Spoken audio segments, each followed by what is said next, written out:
Yeah. Yeah. Come let me teach you a lesson. Come let me teach you a lesson. Lebo Lion with the tweets. Follow me back to my nest. Lebo Lion with the podcast. Teach you lesson cause I got class. Lebo Lion with the impact. You be lying, that's a real fact. Come let me teach you a lesson. Come let me teach you a lesson. Lebo Lion with the tweets. Follow me back to my nest. Welcome to the Lebo Lion Show, the biggest marketing, entrepreneurship, and mindset show on the African continent. Today's guest is someone who I'm really excited for you guys to meet because she's making waves on a global perspective, on a global, massive, if you think as big as you can, she's there. Working with people who you're admiring every single day on Instagram, on television, and she's just a powerhouse, like all of our guests from our previous shows. So without further ado, let's get into this. Boitumelo. Hello. Hi, welcome to the Lebo Lion Show. Thank you for having me. How are you? I'm good. Are you really good? Everyone always says that. How are you? And they say, I'm good, but are you really good? Keeping it going. I'm grateful more than anything to be alive, to be where I am today, based on like the circumstances of everything that's been happening. I mean, like 2021 was like absolutely amazing for me within the process of the hardships and transitioning into COVID.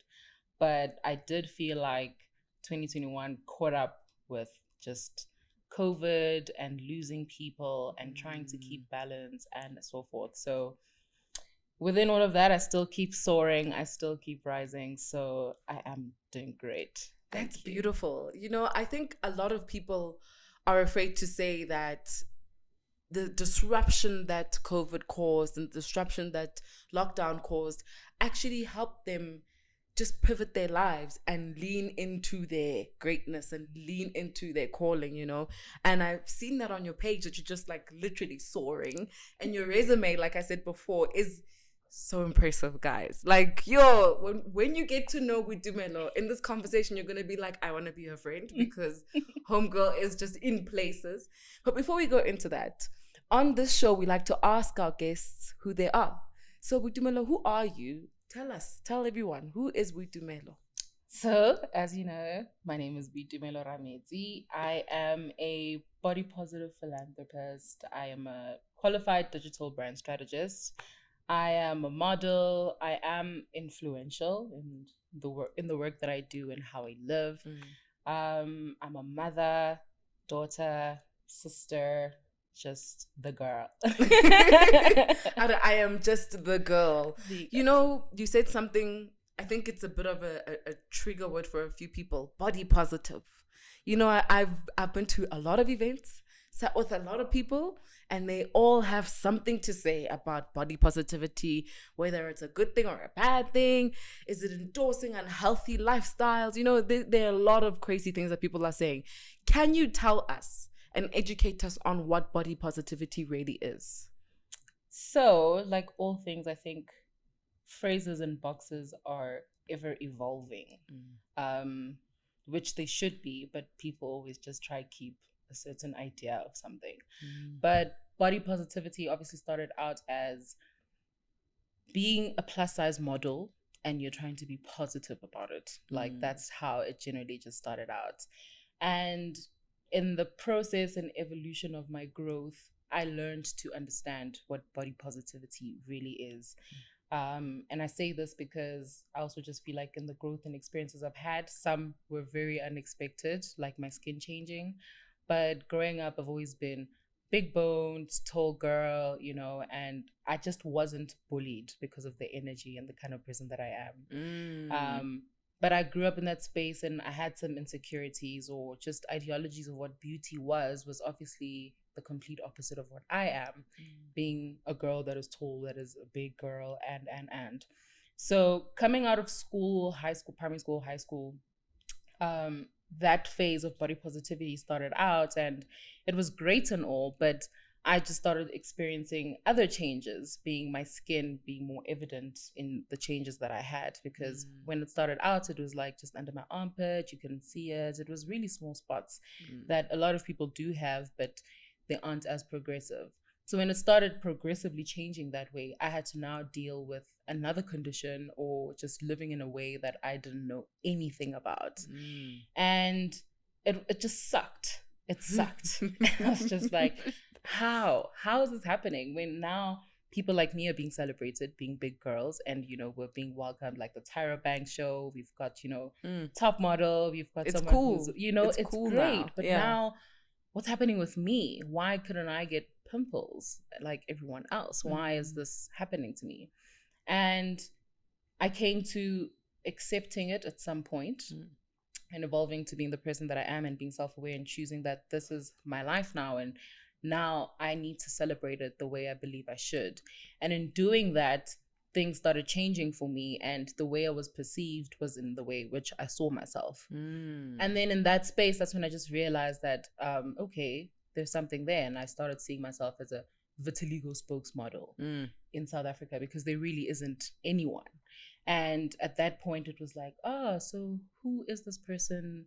And who appointed you, first of all? Like, for instance, like the first person that asked me that was Brighton Yema. Like, so how did this happen? Like, how did you become a spokesmodel? And I was like, I decided that that's what I'm doing now, because who really is there to appoint me as the spokesmodel in South Africa? Nobody has that authority except myself. Yes. And so in that process, I started realizing as well, like, it's as you go, So in that process of me establishing myself as that, I got a lot of DMs and messages about, hey, how are you? I really look up to you. I really appreciate what you're doing. And believe it or not, this was coming from people that didn't have vitiligo.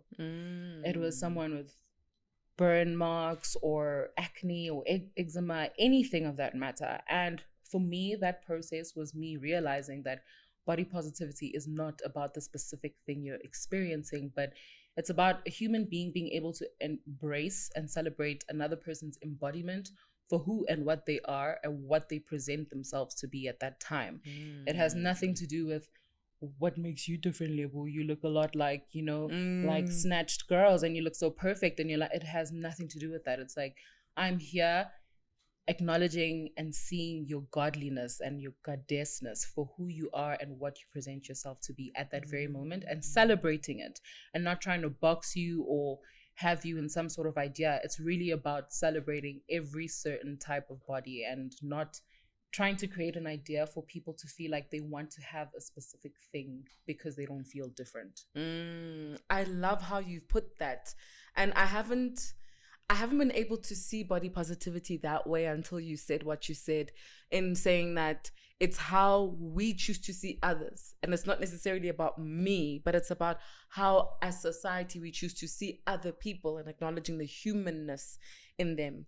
So because you've experienced so much from having Vitiligo, from being a plus size model, etc., what it's like to be seen as other, right? So the first time the doctor said you have Vitiligo, what did you say? Like, how did you feel? What was going through your mind?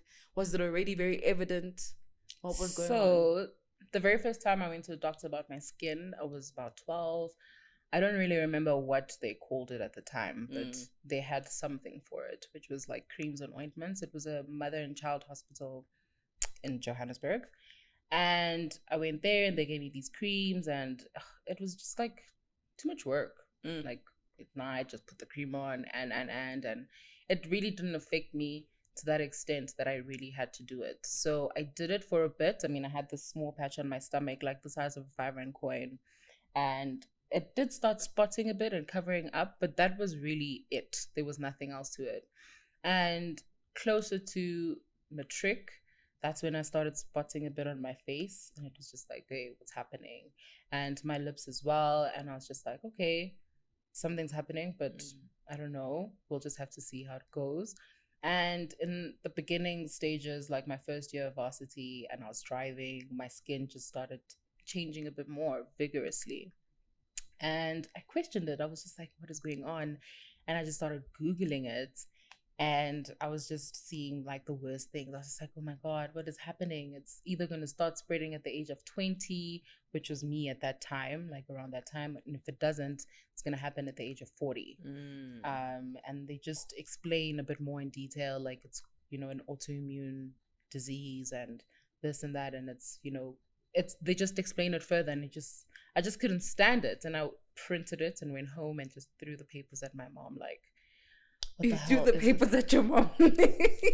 What is this? Like, how am I supposed to live my life? How am I supposed to have children? What is the point of going forward and further with this happening to me? Because I can't deal with it. How would I expect to recreate and have a child risking that they would have the same skin condition?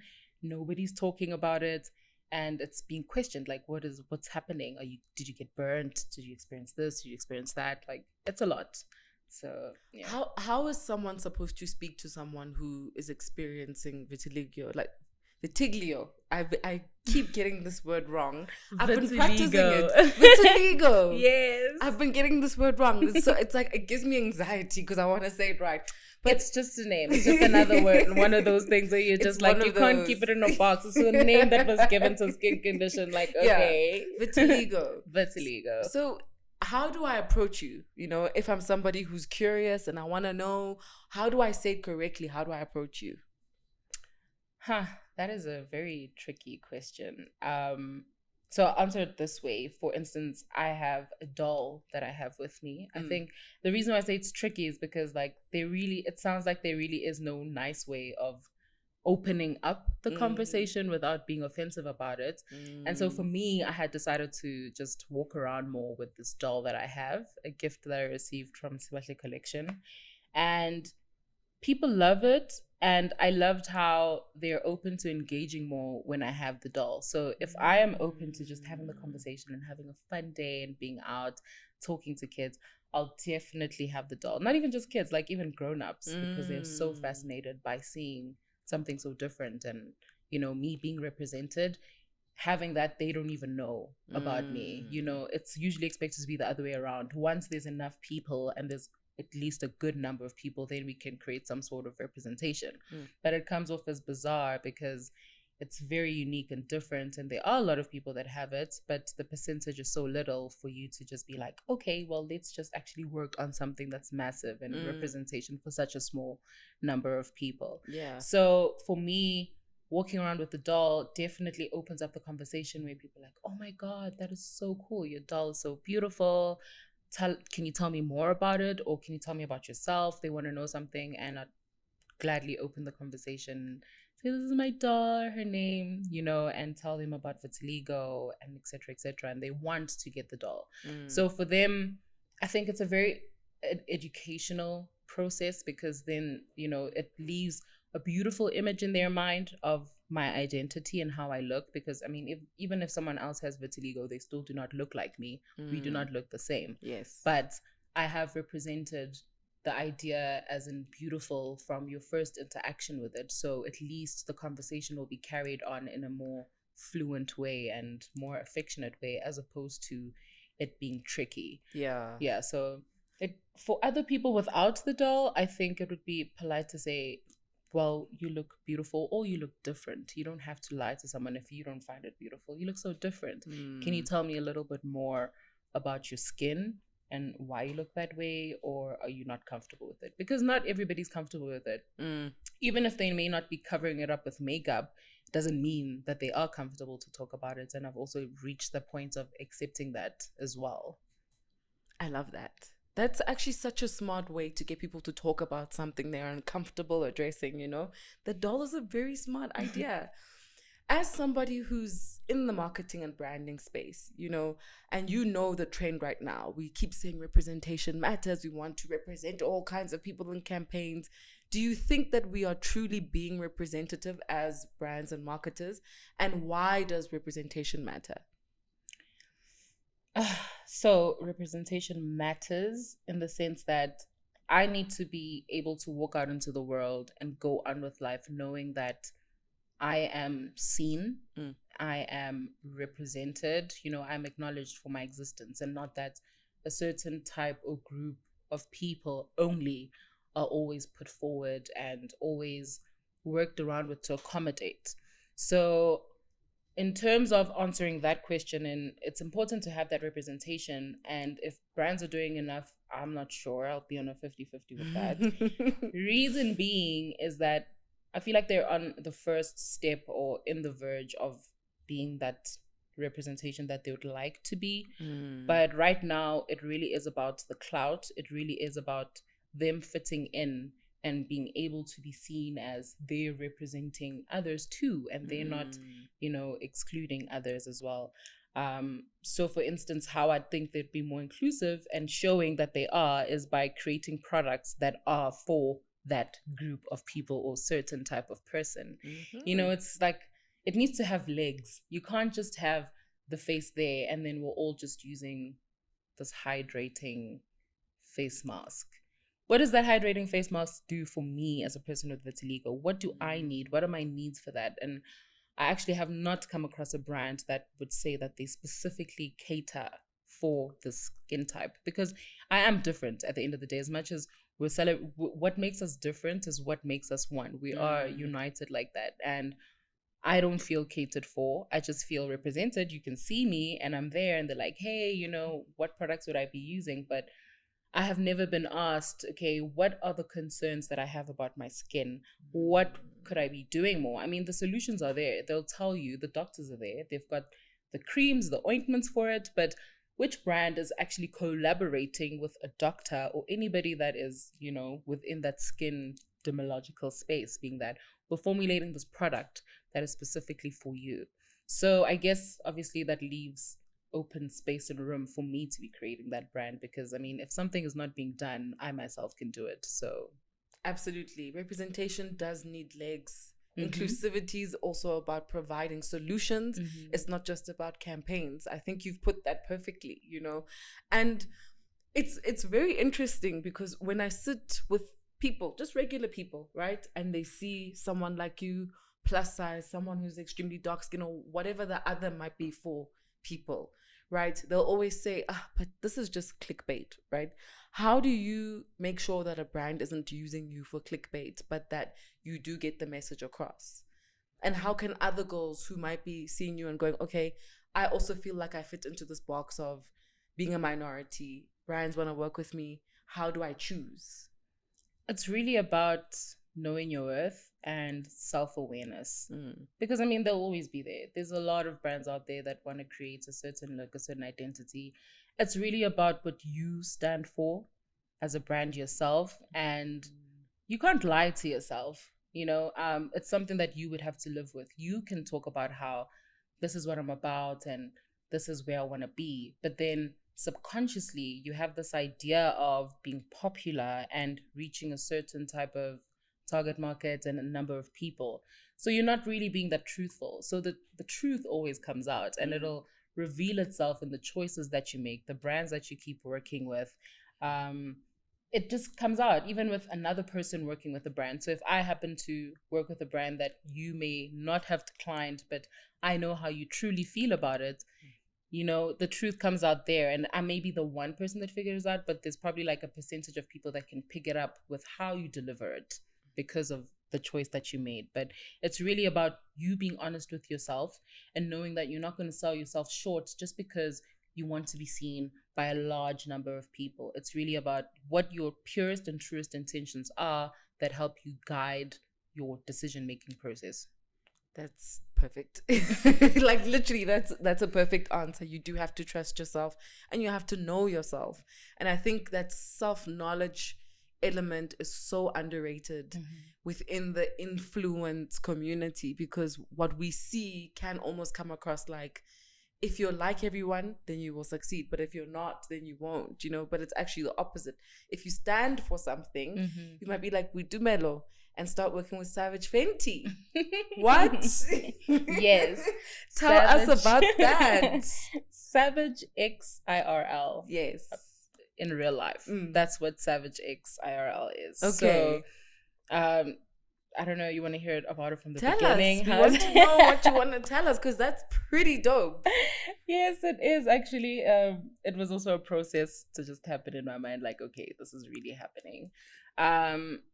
So I basically live my life in the notion of I should be able to be successful with the skills that I'm born with, and which is what led me to leaving my job. Like, just thinking about, like, how did they do it way back then? There's just no way. I feel like every human being on earth is born with the skills to be successful without having to work for anybody else or be within the slavery system of just like, I'm going to work 9 to 5. And there's really nothing wrong with that. But just being able to be open to being anywhere and being whatever it is that you choose to be, and also trusting the universe to guide that. So me stepping out of that workspace 9 to 5 and just trusting that me making room for things that I actually do want to do will allow them to come. I can't expect to be working with Savage Fenty and other brands when I have at least 10 hours of my life dedicated to someone else's work, so that experience was great. I got a DM from them and, it just flashed before my eyes. And then the notification went right back up and I was like, wait a minute, I'll go online later. And I viewed that and it was just exactly what I'm saying now, that, hey, we truly love your work and would love to work with you, et cetera, et cetera. And I was just like, wow, this is great. And dropped an email and then the conversation built on from there. And it was kind of tricky at the time because COVID had just started. Getting stuff internationally was almost impossible, which it almost felt like it. So I just kept it to myself for a really long time because I was just like, I don't want to jinx this. Oh my gosh, am I going to get this product? Am I going to be able to work? Because it's not like I can travel. So receiving the product was just like the greatest thing for me. Like, the magnitude of it was just amazing. And the process in itself, and just talking about it on its own, was just like, the intention behind it was really great.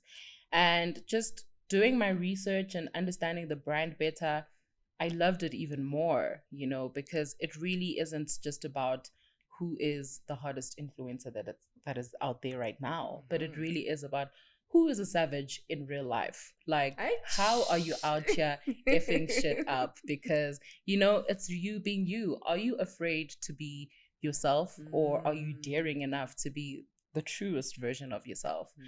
And that in itself inspired me to create content for them that is beyond just being in lingerie and sitting there. And it was inspiring. It was inspiring enough for me to be able to do that. And I did just that. The first set I worked with Brandon. He's a photographer in Joburg as well. Really, really good. And it was just conceptually amazing. I worked with Swirl Stylist, who's an amazing photographer as well, and Garabo R, who did amazing work on the set. It was just about building the idea in which we want to create. And it was just like, I'm a goddess, I'm amazing, I'm all about that water, I'm about a lot of things. And I wanted to encapsulate that within the shoot in itself, and also just celebrating my body for what it is. And also the pieces, hot like a Get heater the for real. Going. It does. Amazing. I was like, wow, this is intense. And like, it was so tricky. Like, how do you deliver something like that without just making it look raunchy and actually just getting that message across?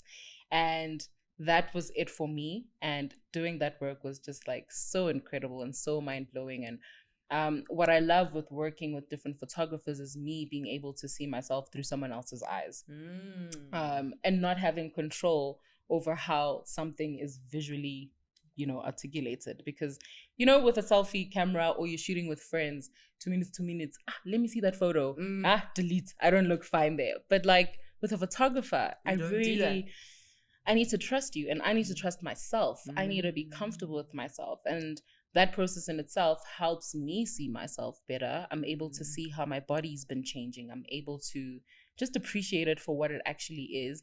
And even those flaws, I'm able to see them and appreciate them and change that from being a flaw to something that is a story about my body, whether it's that stretch mark or my belly button looking a certain way or that cellulite. It was just like, this is my embodiment. And just like I said in the intro, like just seeing someone as the highest embodiment of God consciousness. This is an expression of God right now. So how do you see it? How do you see yourself? And I have to learn and teach myself that within the process of me living and the things that I do on a daily basis.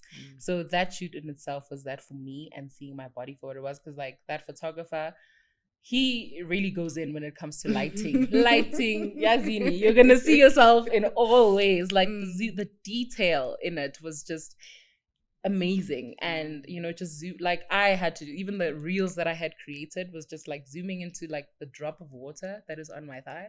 Amazing. My skin popping like that, amazing. And within that, I learned to grow and experience myself. And then the next step was again shooting with Trevor Sturman. Amazing. It was so amazing.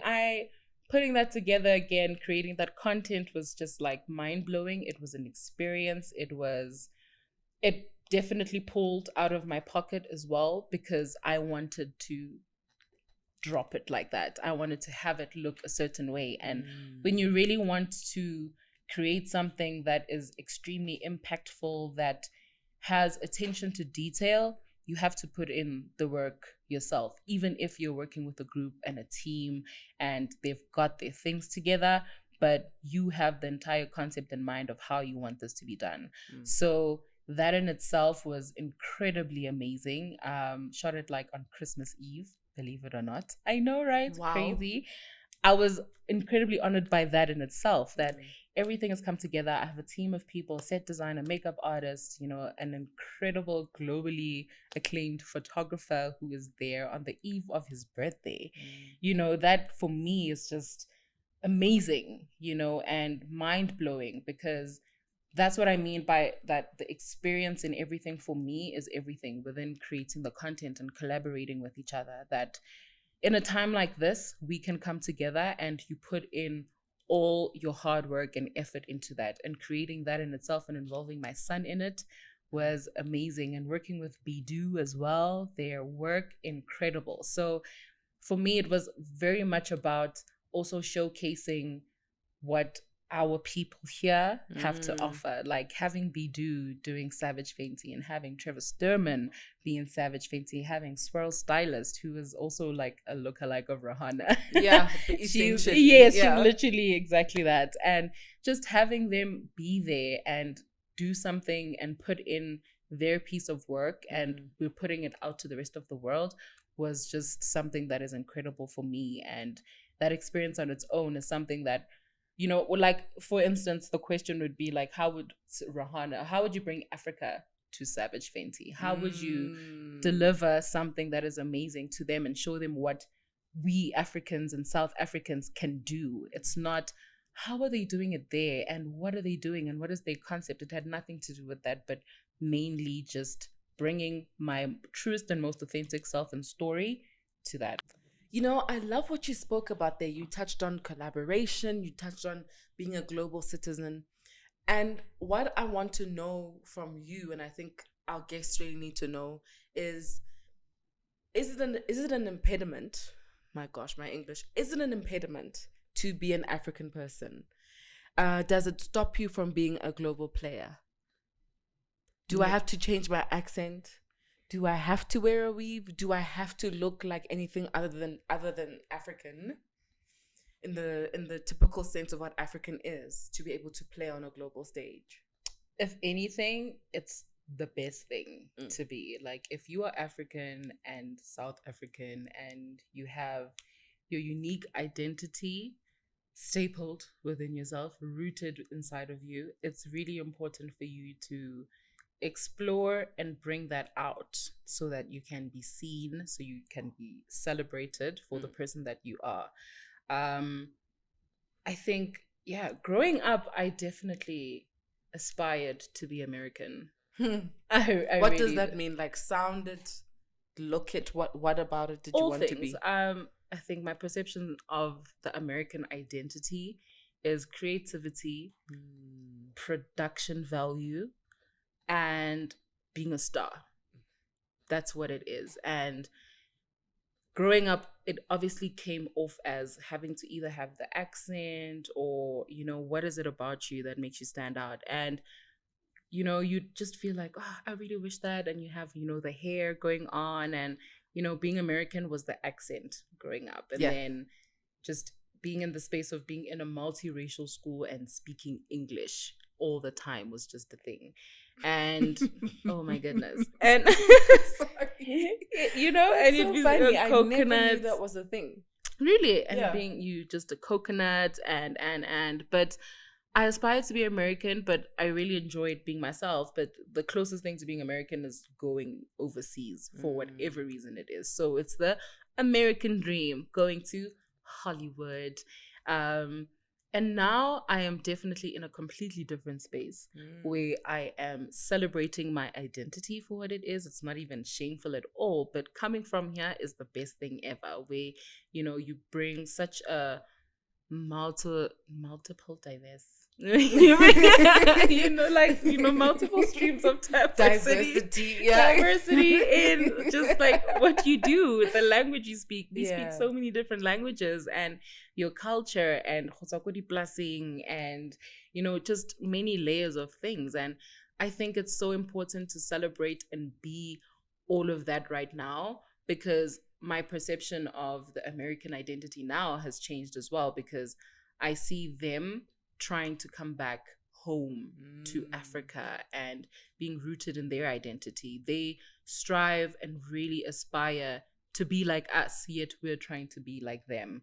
But their aspiration is to get closer to who they are, who they're about, what they're about. And we have that here at home, except we shame each other for it, that you're too dark, and you're from Limpopo, and you're this and you're that.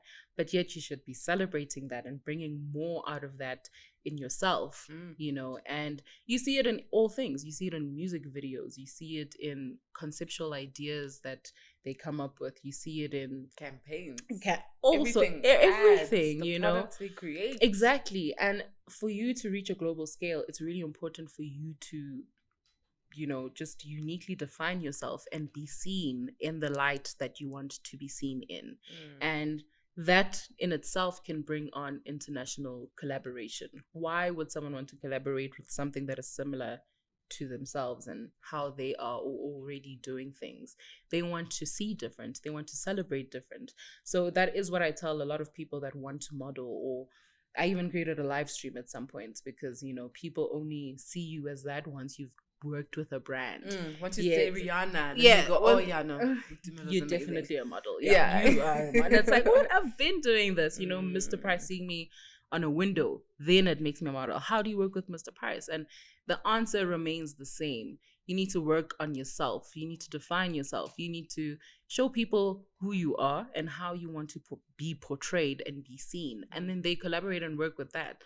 It's not the same anymore, whereas they just fish out a whole idea of this is what we want to see, and people that are this size, that are this tall and look like that. Now it's a bit more in-depth. Brands want to shoot a commercial about someone who is gay that is really gay, not that you can act gay and, you have the skill. That's lovely that you have the skill to, change and conform in different ways, but they'd love to have someone who is living their life truly and authentically, which shows that their brand is also true and authentic in what they're saying. If you want me to be drinking this water and it's about people that are different, that are body representation and then it's better to have, it's not just to have someone who has vitiligo, because there are people that have vitiligo, but have they established themselves? Have they created a story behind who they are and what they're about?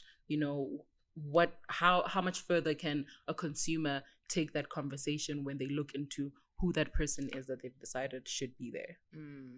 That's an interesting point of view for me, what you're saying, because we both in the marketing industry, we understand how campaigns are created. We understand what goes behind creating a brand, whether it's Matkosa, Baila, Duma, or Tepo Jeans, or whatever the case may be. But then we're also both people who are on Instagram and on social media, and we work with brands as well, and the landscape there, for me personally, doesn't reiterate what you are saying. So what you're finding is that South African brands, especially, yes, I am saying South African brands, I'm just going to put it out there, especially what I'm seeing is that they tend to collaborate with people who showcase that American girl that you're speaking about, or who showcase the brands that don't speak to our continent and our creatives and our people. Or even when they work with those creatives, they ask those creatives to be about non-uniquely African things, And I'm not saying South Africans and Africans can't have Gucci bags and Louis V belts, etc., but I'm saying if we're creating campaigns and products and ads that are supposed to showcase our continent because it's so valuable, why do we represent those brands as well in that messaging? Why do we do that? Why do you think we're doing that? Because we're both in the industry, so we're also accountable to that. Why is that a culture? Why are those the people with 100,000 followers very quickly? Why are those the people with like hectic brand endorsements every 2 seconds? I think it's mostly because it's really hard to snap out of the boxed idea and representation of what an influencer is, or someone who is influential, or who has a certain aesthetic. So because of that, if they can't reach a person who has that aesthetic and that look, but you have that similar look and the person, you have less followers, or they'll try reach you and then still try box you in a way to deliver your content similarly to what they would have wanted from another person with, you know what I mean? And that is tricky and it's really hard to get out of, but it's not so hard if you know who you are and what you're about, and you can gracefully decline that. Unfortunately, I will not be doing this because I do not work like that, or I don't do this, or that is not generally my aesthetic, because that is not true to my identity. It really is about me creating something that is authentic to who I am and what I'm about, which is very tricky because, I mean, when you work with a brand, your content needs to be approved. They need to overlook it. And then you look at that and this. And it can get so daunting because they can literally wash you down. Yes. Wash the whole idea down and be like, no, this is not going to work. Don't do this, do that. And I'm that person that's just about like go with the flow. And whatever brand I happen to be working with, I'd love to do whatever it is that I'd be happening to be doing at that time. So whether it's like part of an art conceptual thing, I can incorporate it with that brand. That's what collaboration is for me. It's like just the truth in my life and what I'm doing right now. If I'm painting, if I'm creating bags, and then I happen to work with ponds and I'm just like, oh, it's a stressful day. You come up with that concept entirely. Like, how would I use this product, or why would I be using this on a normal day? But then they could probably have an idea of, we just want a bathroom aesthetic where you're looking into the mirror or whatever it is, and you're thinking to yourself, but I don't do that. And when I am doing that, I'm definitely wearing a bonnet. Yeah. And this thing that looks like that. Sexy. And it's, those types of things. And we're losing all of that and just being true and honest to yourself that this is what I'd rather be doing. I mean, like, one of the greatest campaigns that I did, which was fun, and I also experienced like, no, can you cut this out? And then you need to be able to fight back. You need to be willing to lose the money if they're not going to work with you or even be able to collaborate with you, because I think brands lose that part. They think the collaboration is the money part, and it isn't. It's the creation part. So I created this, and you've supported me in giving me the certain product, and I'm collaborating it and incorporating it into my daily living and my lifestyle. And this is how I would do that. So one fun thing that I did, campaign that I did, was with Gillette Venus. And at the time I was also just collaborating with an artist who was collaborating with a photographer. And it was really about what the question was, put a post about what body representation is to you, or what body positivity is. And I wanted to artistically articulate that. And this artist was basically doing body art, and you had to be completely naked. You paint your body in the colors that you choose, and obviously however you choose to express yourself, and then you basically reprint that on paper, and the photographer also gets snaps. So it's like so many different levels of this artistic expression. So from, first of all, me being able to stand naked in front of a man and know that I'm not seeing in a sexually desirable way, but in a respected manner where he's seeing my body as art and being able to recreate something and know how I'm going to also represent it to the rest of the people, because this is something big. It's a big deal. So that nudity, but it's seen in an artistic way, can come across as too much, because a brand does not expect you to be doing that. They just want you to put a static image out and say, shaving my legs with yes. Gillette. Exactly. Guys, I shaved my legs. Now I'm going to a picnic. And like they actually gave me the room to be able to create, and I did exactly that. And I was like, this is what I'm about, and this is what I created, and this is how I feel. And it's not about pushing and forcing. You don't force boundaries. You can push boundaries and have that conversation, be like, this is what I want to do, and remember, this is a collaboration. But it can also reach a point where they feel like you're not doing what we want, we probably won't even work with you again. And you should be okay with that. The minute you say no, you are allowing and validating your opinion because you value it. It's not about you saying yes just to keep the peace and you're like, okay, let me go on and just do it anyway, because you're not just setting that precedent for your experience, but you're doing it for the rest of the people that are coming after you, and you're ruining for them. I love what you said there when you said brands think that collaboration is the money, right? But that's just the exchange. The collaboration is the working together. I want to divert a little bit from this conversation and go into how you transitioned from being a 9-to-5 worker, an employee, somebody who's in the system, and somebody who decided, no, I'm going on my own and I'm going to be an entrepreneur. How did you transition from that? And what advice would you give people who are thinking of doing that? Sure. So basically, when I started at this 9-to-5, it was in the beginning phases even of this influential transition. So basically, I got out of varsity and I was learning about traditional marketing, billboard, media spaces, the costs, how you do things, etc. And then started working in media agencies and realizing you need to have some thick skin to be in that space. I did a lot of crying. Thick skin is it's not even thick. You need to be like made of like stone. It's a king. Yeah. It was a lot. And I stepped out of that and I was like, no, I worked at Ogilvy and Mather. And it was great. I mean, like with the personality I have, how I got the job, I walked right in. I was like, I'm looking for a job. They're just like, oh no. Like the HR lady was like, that sucks. And we just closed, applications, etc. But just send your CV in any case. And I did. And within like 2 days after that, got the job. It was just like, actually, your presence and you being there was just so infectious. I couldn't stop thinking about you. I think we should put you on and just come through. And it was a year's experience, and it was amazing within the tears and just understanding where we are in this life thing. Like, what? So this is what I went to school for? Great. And I was like, that salary is not 10,000 rands. It ain't. It's not 10,000 rands. If you are trying to study marketing, PR, integrated, anything brand, you're not even gonna 10,000. That's a dream. Just letting you guys know. And you're out here.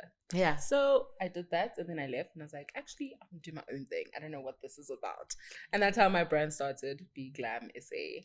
And it was just about makeup, photography, basically creativity. Like, as I mentioned earlier, growing up, the aspiration was being American, but in essence, it was just the production value that comes with it and just the experience of it. So I am that person. I'm very creative. I think God was just the whole time when he was creating me. He was like, oh, you want to draw? That too. You can sing too. You can dance. Yeah. I am that kind of person where in the family, I'm the one who prettifies everything. Who, can you help me with my face, my brows, or is my hair fine, or can you take photos, or I'm just that person. So starting this brand for me was really about having people experience the glam without having to be a celebrity, because it really, at that time, it's like, photo shoot, no ways, it's too expensive. And I'm like, it really isn't. It's about just creating the whole idea and concept and the beauty of it and giving someone that experience. And which is how I came up with the name Be Glam, like Be Glamorous South Africa. Like here we are. And it was in the beginning phases of everyone coming out. That's when I knew Austin Malema and the photographers and makeup artists. And it quickly just like went so oversaturated. I didn't understand what I was even doing. Yeah. It was like boom. Exactly. Yeah. And it was kind of tricky as like, I'm now here as the jack of all trades. I can do all things. But like, now where does that put me? Because now, you know, people have established themselves in that manner and they've put themselves out there. So I've stuck to that and it was all great. And then it just came to a halt because I was experiencing myself and what I'm going through. And I basically evolved to being about what makes you different is what makes you beautiful, which is how I came to doing makeup. And I started off doing the face baking because it was a thing. Kim K came up with that banana powder. You know, you got it going on. I mean, exactly. And it was definitely working out. It was great for me in the sense that I also didn't feel like I was hiding away from my own identity. I was just learning how to do makeup, face baking, doing it on someone else, doing matric dances, just being in that space. So me coming out of that and trying to free myself from how I've caged myself was me not doing the layers of the makeup, the concealing, and then doing, you know, just the process of doing makeup, but more about just enhancing my beauty because that's how I spent my entire life, just doing that lip gloss and the brows and just the skin is great. And now here I am in a place that is so testing for my identity. So I did that for a couple of years and then I got back into this job that I'm experiencing now, that I'm talking about now, sorry. And yeah, I got there with the energy that I have, like, so this is what's happening. And Edgar's was still around at that time and I was working on that brand. Edgar's Club was my client. And understanding the brand and what is happening in the world was just two completely different things. And it was like, wow, I know about these products and services, but not in the way that they want me to know about them. And influencing was there. And I'm like, where are the real people? So it was like, you know, the whole idea of having a campaign and you shoot the photos and then they're there at Edgar's and then you go in the shops and, you know, just traditional marketing. And I went into there knowing that things are changing. This is what we should be doing. And 3 years later, the brand started doing that. And it was just like, you know, like catch on earlier. And that process in itself started having me realize that I've outgrown the space that I'm in. And me having the energy and the urge to want to be heard and activate the things that I say are happening, because it's all talk. It's nice to talk about this is what the space is. That's what's going on in the space now. People are doing this and this is the content. They create content and it's good and well to talk about it, but can you actually just do it? It didn't feel like I was creating meaningful, engaging work.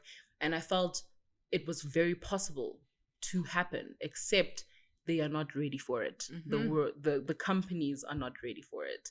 And my mindset started changing. I started evolving as a person. The things I was saying was so esoteric to the conversations that are being had in the office. And I started just streaming a whole lot of YouTube motivational streams because that was the only point in sanity that I have. Yeah. And I was so grateful for that platform in itself, because I was like, wow, if this platform didn't exist, I could have possibly lost my mind. And I'm not even joking. My mental health probably would have went off the wire, because you're speaking yourself into power, into your existence. Yet there are people that are surrounding you that think it's a joke. Like, oh, here you are, you need some self-help. Ha ha ha.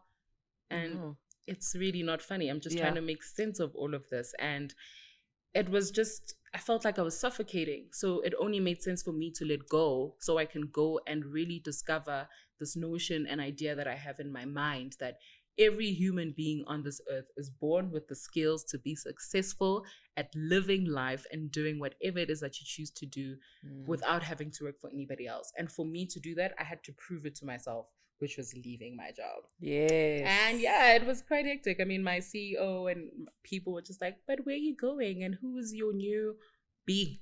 But and I was like, I'm that B. Yes. It's me. It is Yes. I'm the person you're looking for, and I'm the person that I'm looking for myself. Yeah. And it was scary because I thought I'm probably going to apply for a job again, maybe, and be like, with the responsibilities as a mother, with the things that I've accumulated thus far, how am I going to sustain all of those things? Do I really need to have a plan? How long do I have to stay here until I free myself? And we create these plans as though you have assured the 100 years or the next 10 years of your life. Yes, you can plan it, but you have no assurance of that time. So for me, I'm a very move it now. If you are doing this now, then do it or not. You got to make that decision. And me choosing to leave was the best decision I had ever made, really. I had experienced all that I needed to. I had learned all the things that I needed to learn. I was equipped with what I needed to be equipped with. Just being under pressure and knowing my value and knowing what the industry is and what it's about was good enough for me to set myself free and be able to do that. And that's where I am now.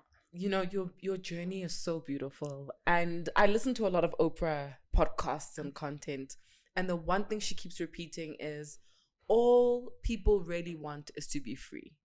Like at your highest level, all you want is to be free. Mm-hmm. And I think it's so beautiful how you're courageously pursuing that. You're just saying, I deserve freedom. And I'm going to get it, and I'm going to live it, and I'm going to be it. 100%. I mean, wow. I'm blown away. And you're so cool and calm about it. You're just like, no, I'm going to be free. It has to be. I really honestly believe that you have to enjoy this life thing. Like, wherever it is that I'm coming from out of this world, I had to probably look down and be like, yeah, I want to experience that. It must be great. Where you have free will to create. You have the choice to create. Your mouth and the words that you use have power, your imagination, your being. There's so much. Your existence controls your mind. For me, that's like a mind-blowing thing, that my mind is not what's controlling me and my existence. What is this existence that I'm talking about that can do that is capable of that? And it takes time to experience and explore those things. And I think people need to understand that, because they really do want to evolve quickly. I want to be where you are now. And it isn't that. Evolving. It's really a process. It's really in how you orchestrate and create every moment in experience that you have. You can tell me that you are this person, but I will see your truest version of yourself in how you articulate and embody yourself within everything else that happens around you, how you deal with your pressure points when you're under pressure, how you respond to someone who is not understanding what you're saying. Do you have that high level of empathy of being able to set someone free from your own perception and your own seeing and value of what the world is? If someone is incapable of perceiving that in that way, are you okay to set them free and not forcefully try convince them that this is how it is? Guys, I mean, this is like a mindset masterclass. What Boitumelo is saying is so crucial. And I think so many of us would rather fall back on, I need a 5-year plan. I need all of these things. We procrastinate our journey to freedom because we don't want to have those tough conversations with ourselves. That's so profound. I didn't even think we'd be having that conversation today. But I'm literally blown away. And I wish you guys could be here, because if you could feel her energy, you would just, it's like a quiet confidence. It's there, but it doesn't interfere with your vibration. She lets you be yourself completely. And that's so powerful. But the light is going down, as we can all see. So we have to close our conversation. And I'd like you to close it for us, either with a quick song, something quick that you could sing for us, or 3 tips that you can give the woman who wants to become free. You can choose. Okay. I'm willing to give some tips. My 2 cents. I'm willing to drop my 2 cents on the bottle. Yeah. I think self-awareness is really, really important. It's really important for you to start there and being aware of who you are, what your intentions are. I think there's a lot of pressure in this world that we're living in to have the plans, like you're saying, and know what the next steps are. The next steps are you making the next move. That's what the next steps are. It's about you pouring into yourself investing in who you are, your identity, and the way you see yourself and choose to be perceived. If you are not pouring into yourself in that manner, how is it that you can expect anybody else to reciprocate in that way? And it's just important to just live your best life. Whatever it is that you feel you should be doing with the purest intention shall definitely come to fruition if it's true. I don't know how many tips that was. It was 2. 2. But they were loaded. So we can say it was 10. It's fine. Yes. Okay. Each of them were loaded, I think. And the last one would definitely just be that again, that be open to anything and attached to nothing. So be open to everything, but attached to nothing. And I hold on to that notion because I have no idea how I'm going to look in the next 5 years. I mean, my skin change was a progression of 10 years from 2010 to now that I look this way. It's different for all sorts of people. You could lose your leg because you have diabetes. You could get eczema.